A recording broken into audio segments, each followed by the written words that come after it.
داسې بدبخته هم مونږ لیدلی دي چې کله د روژه ماتي وخت لږ وخت پاتې شي نو دا به خپل نسوار او خپل سګرټ په دغه ټیم کې برابروي. حالان کې دغه داسې ټیم دی چې په دې ټیم کې نبی کریم صلی الله علیه وسلم فرمایي ثلاثه لا ترد دعوتهم، درې کسان داسې دي چې د هغې دعا نه رد کېږي. یو په دې کې روژهدار دی، بل امام عادل، بل مظلوم.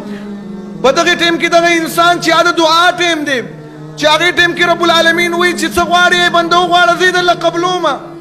په دغه ټیم کې رب العالمین له ته محبوبي او دا بنده رالګي سګرټ په لاس باندې نیولي او سګرټ ډکوي او خپل روژه په دغه سګرټو او نشو باندې ماتوي او په نسوارو باندې ماتوي. ای ظالم او ای بدبخته چې په دغه ټیم کې تا ځان په الله باندې ونه بخلو، کم ټیم کې به ځان په رب العالمین باندې بخي.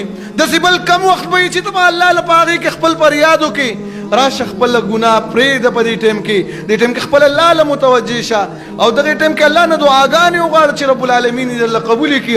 دغې ټیم کې هغه طریقه باندې عمل وکړه کوم چې جناب محمد رسول الله صلی الله علیه وسلم په هغې باندې عمل کولو. د امت کم طرف ته لاړو، کم طرف باندې روان شلو، خود سنت طریقې خلکو پرېښودلې، نشو تماشو پسې روان شو، ګناهونو پسې روان شلو. الله رب العزت ته به سبا څه جواب ورکوو چې الله موږ په روژه کې کم طرف باندې روانو، موږ په روژه کې ستا د نبي سنت صلی الله علیه وسلم ولې پرېښودلي وو.